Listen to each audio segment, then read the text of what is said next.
Alright, moving now vlog. As you can see, I'm in a different area. I'm actually in the basement of my house. He's boom boom room. That's another dad sign.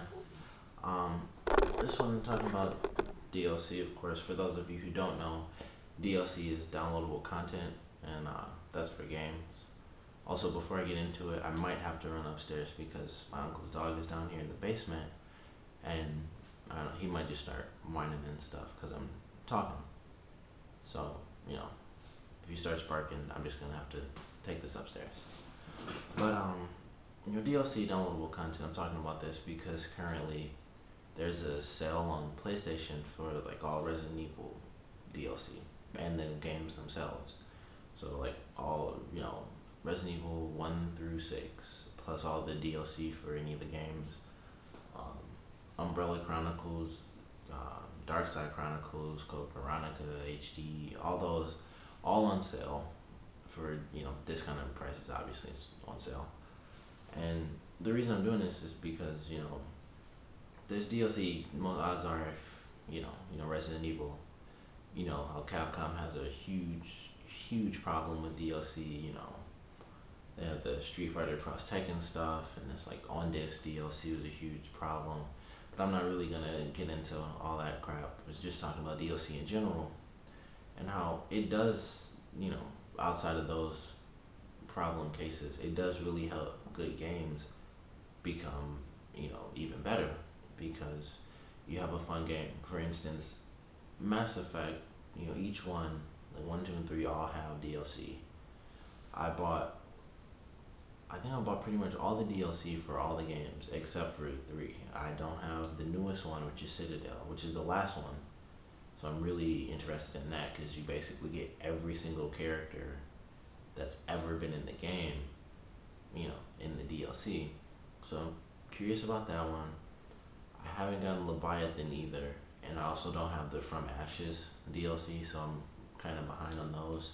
And I'll probably get them and mostly play through them, you know, like as far as the From Ashes thing, I'll probably do that with my Fem Shop because I haven't I haven't gone back to beat Mass Effect 2 with her because I kind of flew through the first one with her because once you beat it so many times you kind of get bored. Like at least I do. I'm not the type of person where I can just like go through it over and over again because odds are I'll make some of the same choices. It'll pretty much be I'll do good with Shepard, bad with Shepard, and then I picked the female Shepard, and the main difference was really like her background. So that was about it, like a random little mission where I actually met the parents of my film shop, and I was like, well, that's a really cool difference because when I first did that, I did the whole soul survivor thing and like grew up as a orphan or whatever. So that was a cool difference. But they do DLC and it's really good. Like the ones for the first one were okay. One of them was really good. That was a story based one, and then the other one was kind of just like it was like a training simulation mission type thing. So it wasn't like a real big deal, but it was still fun to have. You go in with your squad. And you're just in different locations, basically in a like a danger room, which is from X Men or the holodeck or whatever it is from Star Trek. I don't really watch Star Trek, sorry, but that wasn't bad. Then 2 had some pretty good DLC. Like the Shadow Broker is definitely the best DLC for Mass Effect 2. That was amazing to me. And then they had the stuff for Kasumi. That was pretty cool for what it was. Just a little, introduce her and you do the single mission and you're by yourself and you go get her and stuff, or you go with her. That was a pretty cool one. And 3 also has a single mission, and I can't remember exactly what the DLC was for that one. I just remember for some reason you have to go on your own, and that was pretty cool too, because obviously Mass Effect you're always with someone, and so that always makes that game better. It always adds extra hours to a game that already has like a million hours to it. But for other shorter games that are like a bit more linear, DLC can still work. Like Dishonored recently released its, I believe it's called the Knife of Dunwall, which basically gives you the role of the, well, not the main villain, but one of the villains in the game who basically like starts the whole chain reaction for that story. And it's pretty cool. And it actually has two parts, and the first one just came out, and so the second one's supposed to come out to conclude the whole story of the character and stuff like that.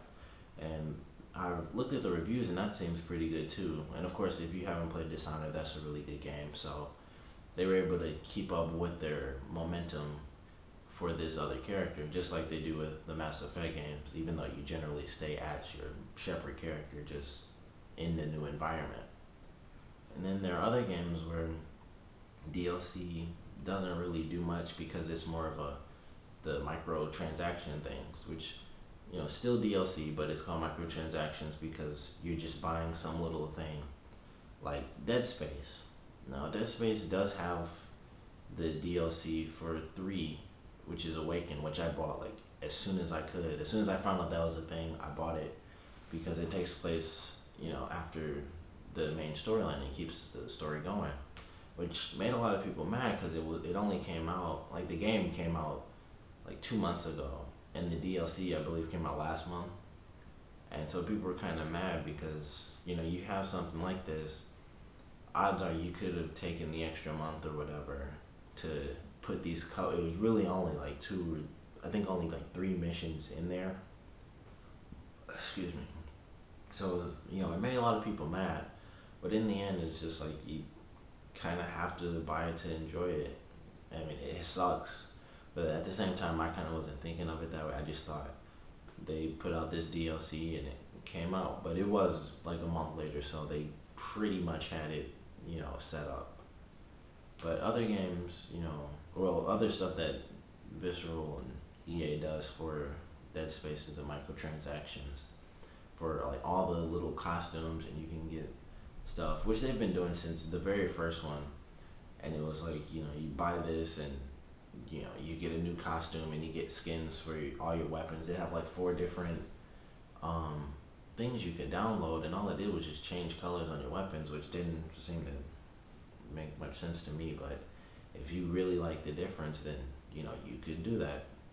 And then 2 had it as well. I think in 2 it made more of a difference because the suits might have had different advantages, because in 2 it was like this suit might, you know, give you more health when you use recovery items, and this one might give you more damage with this weapon. So those downloadable suits might have done something, but then in 3 they kind of went back to the first game where the suits didn't actually do anything outside of give you more inventory slots. So they didn't have any special boosts or anything like that, like this weapon stronger or more stasis or any of that stuff. So once again, it's back to just, you have a different color scheme, and there's not much point to that. And then there are other microtransactions that do work, which are more for games like MMO games.